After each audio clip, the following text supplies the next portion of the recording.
He shook hands with my enemies on a Tuesday in June. I remember because the air in Cleveland felt heavy and wet, like summer was hanging from every streetlight. I was carrying a box of fresh bolts into the shop when my phone buzzed with a photo I wasn't meant to see. My son, Aiden, smiling across a conference table, palm locked with Carter Hale, the same man who once tried to bleed my company dry. The caption was only 2 words: deal done. If you've ever had your heart drop so fast you hear it land, you know the sound I heard. It wasn't loud. It was quiet, like a seatbelt clicking just before the crash. Let me back up. My name is Daniel Brooks. I own Brooks Fabrication, a small metalworks business my father started in a garage behind our first house near Lake Erie. We cut, bend, polish, and build for contractors and custom car shops. We're not shiny, we're not fancy, but we're honest. And we've kept 10 families paid through tough winters and good summers. And Aiden grew up on the shop floor, learning torque before algebra, learning grit before geometry. When he was little, he used to draw race cars on my old work orders and ask me why steel was heavier than hope. I told him the truth, because steel doesn't lie. Turns out, I was only half right. Aiden is 27 now, MBA, sharp haircut, perfect slide decks. All the words I never learned to say in college because I never went. I put him on payroll at 19, off payroll at 20, when he thought showing up late was a personality. We fought, we cooled off, and when he graduated, I gave him a desk, not just a broom. He said he wanted to modernize the place, make our website not look like it was built on a toaster, bring in bigger contracts from developers who didn't know we existed. He promised we'd be a brand, not a shop. I wanted to believe him. He was my son. You want to believe your blood. Carter Hale came into our story 2 years ago. Realty developer, shiny boots, smile like a slot machine. He promised us a steady stream of railing work for his condo projects. Good money, regular, scalable. For 6 months it was decent. Then came the change orders, the delays, the "we'll pay you next Friday" that always meant 3 Fridays from now. One day, he called me into a lunch downtown and said if I lowered my prices just a little, he'd lock in a 5-year pipeline. "Think bigger, Daniel," he told me, tapping the table with a gold pen. "Don't be sentimental about margins." I told him my margins were how my guys bought groceries. We shook hands. I walked away. He tried to smear us with another supplier. We survived, but I wrote his name on the inside of my skull under the words, "You do not trust." So when I saw that photo, Aiden and Carter shaking hands under a chandelier, a skyline view behind them like a trophy, it didn't make sense. Maybe it was a misunderstanding. Maybe Aiden was pitching them on something harmless, like laser cutting for handrails. But the text, "deal done," hit different. It felt permanent. I didn't answer the message. I stood in the loading bay and watched the sun peel itself off the lake. My foreman Pete, a veteran with hands like winter bark, saw my face and asked, "Boss, you good?" I said, "Yeah," because men like me collect our panic like spare screws. We think we can always use it later. That night I drove home past the stadium where little leaguers practiced under tired lights. My wife Elena had dinner ready. Salmon, salad, the same dressing she learned from her mother in Detroit. She looked at me once and said, "Okay, what happened?" 30 years with someone teaches you the shape of their silence. I showed her the photo. She read it and set it down like it might burn the table. "Call him," she said. "No," I said. "I want to hear it from him face to face, tomorrow." Here's the thing about fathers and sons in America. We tell ourselves our bond is built on baseball games and proms and steady advice. But most of it is built on things we never say out loud. It's built on the way he looked at me when he was 12, and I couldn't afford his travel team, and I said no. It's built on the way I looked at him when he was 22, and came home drunk, and blamed the world for being unfair. It's built on the words we swallowed, so we wouldn't hurt each other. That's the steel that bends when you don't think it will. I didn't sleep. I walked the house. I checked the thermostat like it could adjust my thoughts. At 1:13 a.m., I passed Aiden's old room. The baseball trophies were still there, even though he told Elena to box them up for goodwill last Christmas. She didn't. She believes in saving the past like it's a coupon you might need later. On his shelf sat a picture from 8th grade. Aiden in a blue cap, me behind him with grease on my cheek, both of us smiling like somebody told a joke only we heard. I took that photo off the shelf and set it on the kitchen table. I wanted it in the room when I spoke to him the next day. Loop closed. One day you'll see why I'm telling you this part. That cap matters more than you think. Morning came like it always does. Too bright, too normal. I reached the shop early. The metal smell was comforting, like coffee for the nose. The machines hummed alive. Pete was already jogging the brake press through its warm-up. At 9, Aiden walked in wearing that easy confidence that makes bankers say yes. White sneakers, gray suit, a tie that probably had a name like Slate. He had that smile, my smile, on his face. "Morning, Dad," he said, and then, "We need to talk." I nodded toward my office. He closed the door behind him, sat across from me, and folded his hands like he was about to pitch a client. "I know you saw the photo," he said. "Before you get mad, let me explain. You should have called," I said. "I wanted to bring you something real, not just a maybe," he said. "This is big. Bigger than anything we've done. Bigger than paying our people on time?" I asked. "Bigger than keeping our name clean?" He exhaled. "Dad, this is how it works now. You align, you partner, you scale. Carter has projects from here to Pittsburgh. He can fill our pipeline for years. We're not a mom and pop anymore. We can be a brand. We can hire, invest, grow. With Carter," I cut in. "The same Carter who tried to choke us out on price, then smear us when I wouldn't bend?" "That was then," Aiden said. "This is different. I negotiated terms you'd actually like. We'll keep quality control. We'll get early deposits. He'll market us." I got him to agree to a spotlight feature on the new waterfront build, Brooks Fabrication, built in Cleveland. It's respect, Dad. Name on the wire fence. Finally. He was good. I'll give him that. He was thoughtful, organized, persuasive. He leaned into all the words I want to hear: deposits, control, respect. He used "we" like he meant it. But buried under his pitch, I heard another sound. The sound of Carter's gold pen tapping a different table. "What did he ask for?" I said. Aiden paused. The pause told me more than his next sentence. "A minority stake," he admitted. 15%. "But it's for growth capital, Dad. We keep majority. And eventually, if we hit milestones, there's a path to a full acquisition at a strong multiple." I made sure the floor is good. We could retire comfortable. Pete and the guys could get bonuses. Mom could stop worrying about the roof. I looked at my son, and I saw both of us at once. The boy who cried when a weld popped because it looked like it was hurting, and the man who now talked about multiples and milestones, like feelings were a spreadsheet cell you could drag to the right. "And you signed?" I asked. He swallowed. "A term sheet," he said, soft. "Non-binding. It gets us in position. I wanted to control the tone before bringing it to you. You controlled the tone by going behind my back," I said. My voice was calm. "Sometimes calm is more dangerous than a shout. It's not behind your back," he said. "It's for us. I'm trying to carry this forward. You taught me to think long-term. That's what I'm doing." I glanced at the photo on my desk, the 8th grade blue cap kid smiling with me. "Long-term doesn't mean you sell your name to a man who tried to break it," I said. "There are some people you don't align with. Tell that to every company in America," he snapped, then caught himself. "I didn't mean, Dad, the world is different now. Partnerships are how you survive. Survival without self-respect is just a longer kind of losing," I said. "What else did you promise him?" Aiden hesitated again, then said it fast. "Intro to the vendor portal, key client list for the Midwest, and..." He exhaled.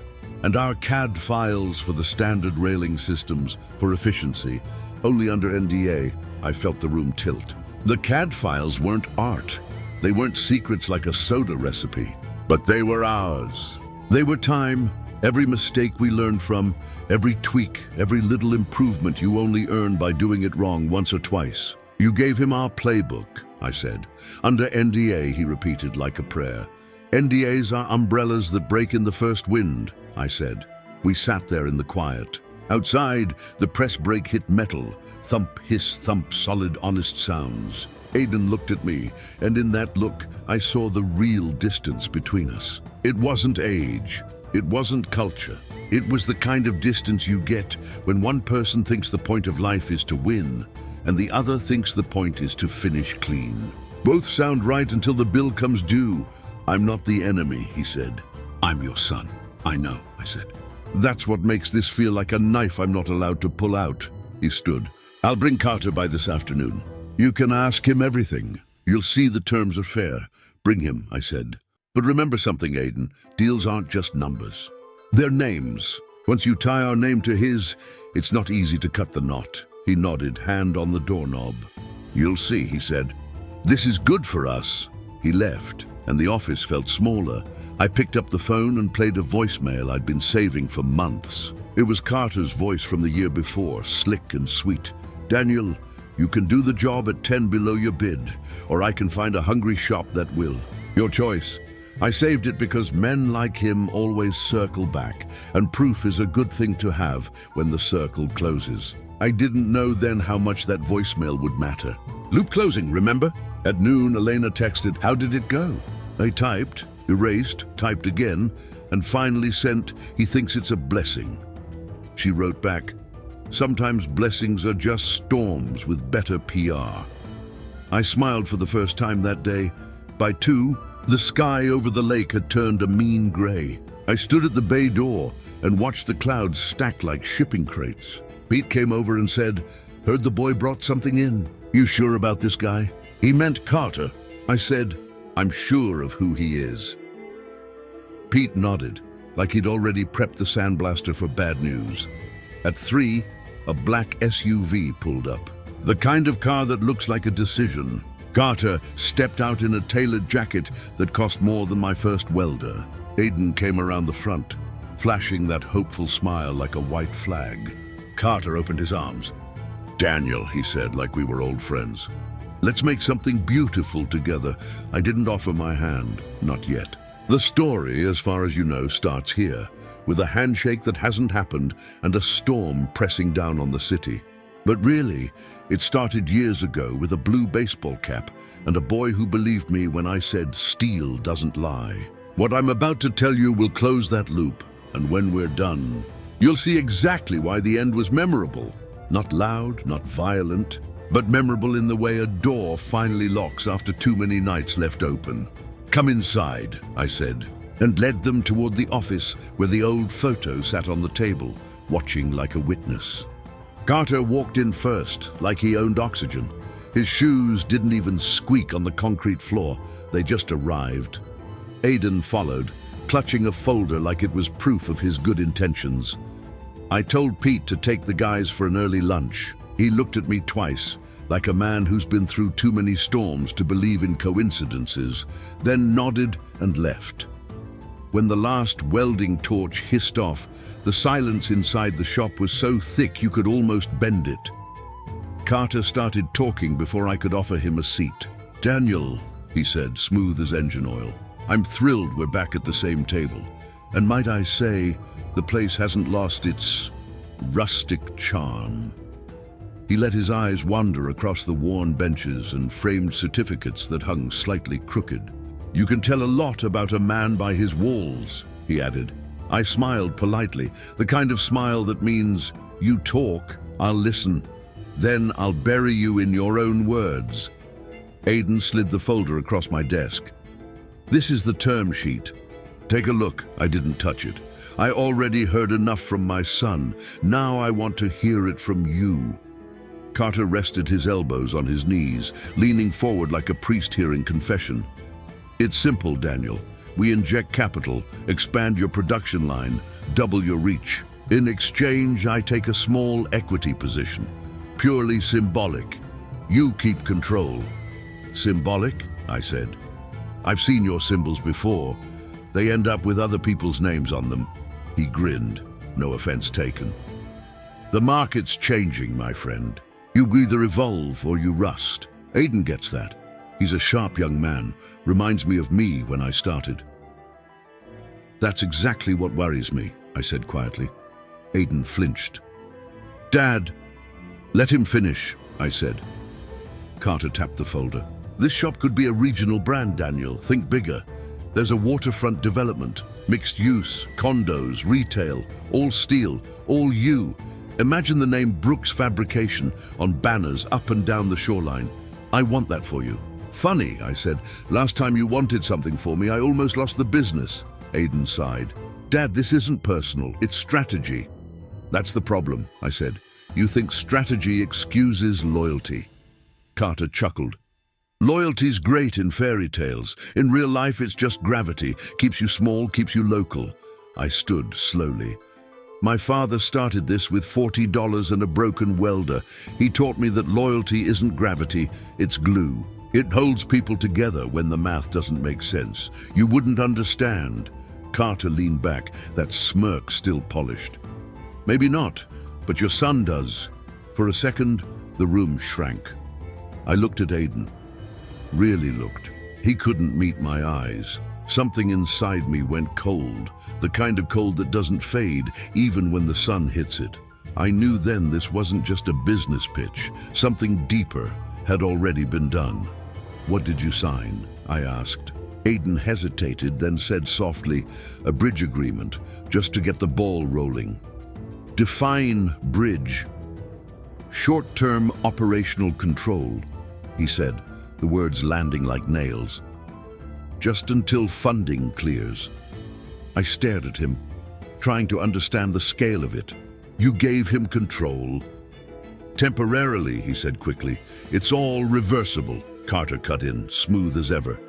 It's not about control, Daniel, it's about momentum. You've done the heavy lifting. Let us take it to the next level. I felt my pulse hammer in my jaw. You took my name, I said to Aiden. You gave him my company, without asking. Aiden's voice cracked. I did it for us, so you could finally rest, so Mom wouldn't worry every winter about bills. You thought wrong, I said. You thought deals fix what effort already built. You thought shortcuts make you smarter, but shortcuts only make things shorter. Like trust.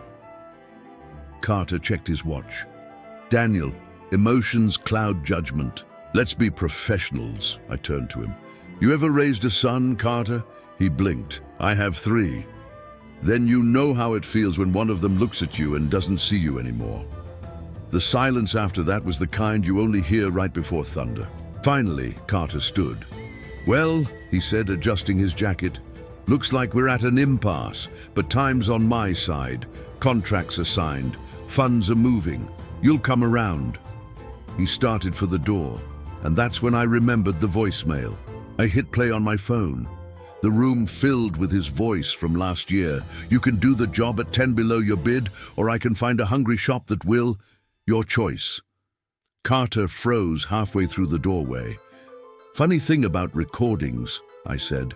They don't rust either. He turned slowly. His charm flickered. You wouldn't? Oh, I would, I said. And I'll make sure every supplier, every contractor, and every city planner from here to Pittsburgh knows exactly what kind of partner you are.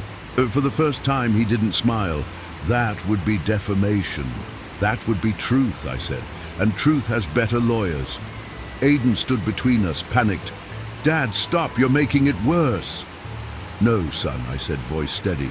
I'm making it clear. Carter took one last look, straightened his tie, and left.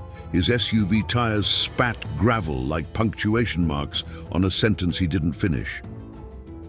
The minute he was gone, Aiden slumped into the chair, rubbing his temples.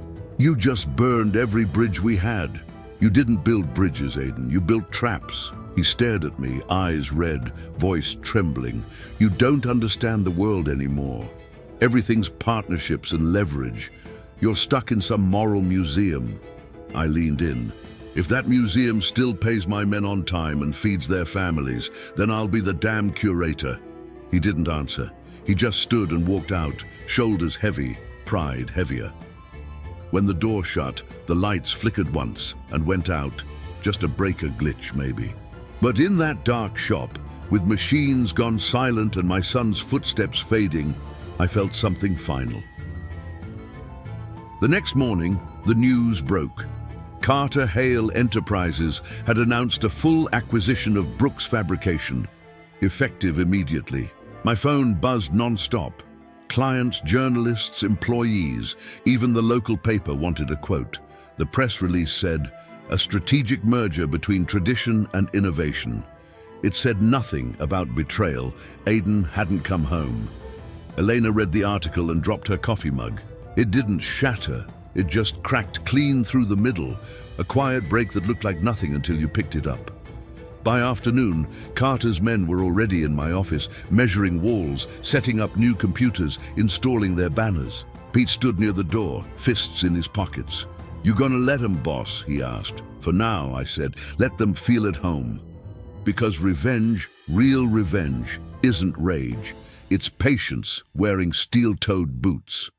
I walked outside into the gray Cleveland air, looked up at the clouds that hadn't moved since yesterday, and smiled for the first time in 24 hours. They thought they'd taken my name, but names are funny things.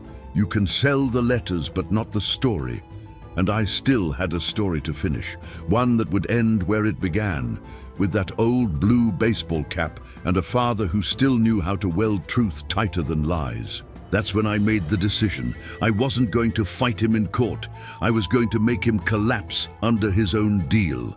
And that, right there, was the first spark of revenge. Revenge doesn't start with anger. It starts with silence, the kind that moves slow, like smoke from a hidden fire. That night, I sat in the dark office of what was once my company. The walls now wearing Carter's new logo, like a stain. Aidan's name was printed under Vice President of Strategic Growth. Mine was missing entirely. I stared at that press release on the monitor and whispered to no one, "You just made your biggest mistake, son. Because you can steal a man's name, but you can't steal the way he built it." Over the next week, Carter's crew took over the shop. New management badges, new rules, new slogans. Efficiency is trust. The irony was almost art. Pete and the guys walked around like ghosts. They'd been told to report directly to corporate. I told them to play along. "Just keep your heads down and do the work," I said. "But keep copies of everything. Every invoice, every shipment, every late payment notice, keep it off site." They didn't ask why. They'd worked for me long enough to know I never speak without reason. Aidan stopped coming home. He moved into an apartment downtown, one of Carter's new condo towers. Elena didn't say much, but I could tell she was breaking piece by piece. At dinner, she'd start a sentence, then trail off mid-word, like even speaking his name was a splinter in her throat. One night, she looked at me and said, "You're not planning something stupid, are you?" I smiled and said, "No, just something fair." She didn't believe me, and maybe she shouldn't have. The first part of my plan wasn't revenge. It was exposure. I called an old friend, Monica, a financial auditor who'd once helped me during a tax review years ago. She owed me a favor, and more importantly, she hated Carter Hale. "What do you need?" she asked. "Just eyes," I said. "On his numbers, not his smile." Within days, she sent me a file, not a report, just a screenshot. A series of ledger entries under Carter's holding company showed advances to Brooks Fabrication that never arrived in our accounts. Millions, supposedly transferred but missing in real life. Ghost money. On paper, it looked like we'd received everything. In truth, we'd been starved dry. "You have proof?" she asked. "I have faith," I said, "and now I need proof." I started showing up early, tad before Carter's people arrived. I had keys, after all. I designed the locks myself. I went through shipment logs, supplier accounts, even truck manifests. There it was. Overbilling, duplicate entries, fake vendor names like Steel Tech Partners LLC and Midwest Rail Solutions. Carter's fingerprints were all over them. He wasn't investing in us. He was laundering through us. My name, my son's trust, my legacy, all camouflage. But revenge isn't about shouting, "Gotcha." It's about letting gravity do its job. You build the cliff, then let the fall happen naturally. I compiled everything. Every fake invoice, every mismatch, every fake contractor ID. Then I did what Carter least expected. I sent it all to Aidan. No subject line, just the words. For when you realize who you're really shaking hands with, he didn't reply for 2 days. Then one night, past midnight, my phone buzzed. It was Aidan. His voice was shaking. "Dad, please tell me this isn't true." It's math, I said. Math doesn't lie. I'll fix it, he said, desperate. No, I told him. You'll face it. He hung up. The next morning, Carter stormed into the shop. His eyes were red, his voice sharp. You've been feeding lies to your son, Daniel. No, I said. I've been feeding him reality. He's just choking on it. He slammed a folder on the table. My folder, the same one I'd sent Aiden. You think you can ruin me with screenshots? I think truth ruins itself just fine once it's seen, I said. You don't understand who you're dealing with, he sneered. Oh, I do, I said. You're a man who builds towers out of sand and calls it skyline. He leaned in close. I'll crush you, I smiled. Then do it fast, before the state auditors finish their morning coffee. Because what Carter didn't know was that Monica had already forwarded everything to the Ohio Economic Crimes Division, anonymously. Of course, all I did was make sure Carter's accountant received a routine compliance check call at 9:30 a.m. By 11, 2 black SUVs were parked outside, and Carter's office door was closed for a very long time. When he finally came out, his face was pale enough to match the papers in his hand. Aiden came to see me that afternoon. No suit, no tie, just jeans and the same blue baseball cap from his childhood. He stood in the doorway of my office. No words, just shame. I thought I was helping you, he said. I know, I said. I wanted you to be proud. I was, I told him. Until you forgot who you were. Tears welled in his eyes. Carter's being investigated. They froze everything. It's over. No, I said softly. It's just beginning. You have to rebuild what you broke. He nodded, voice barely above a whisper. Can I do it with you? I looked at him for a long time. Then I pushed a small box across the desk, the one that used to hold his first set of wrenches. Inside was the same old photo. Him in the blue cap, me behind him, grease on my cheek. Start with remembering why we built it, I said. He picked up the photo, hands trembling, and smiled through tears. Steel doesn't lie, he said. I smiled back. Now you remember. Epilogue, the loop. Closes a year later, the new sign went up. Brooks and Son Fabrication. No investors, no partners, just us. We didn't grow fast. We grew honest, and that was enough. Sometimes customers ask about Carter Hale Enterprises. I tell them the truth. They built fast, we build right. Carter, last I heard, is still fighting a dozen lawsuits in 3 states. Funny how steel outlives the men who tried to cheat it. One evening, as the sun burned down behind the lake, Aiden came up beside me on the shop floor. The machines were humming again, the smell of work back in the air. You ever regret not selling? He asked. I looked at him, smiled, and said, You can sell a company, son, but you can't sell pride. He nodded. And for the first time in a long time, I felt peace, not because I'd won, but because I'd finished the circle. That night, I locked the shop, hung the photo back on the wall, and turned off the lights. The sign outside glowed soft under the street lamp, a quiet kind of victory. Revenge didn't make me whole. Truth did. And sometimes, that's the only kind of steel worth keeping.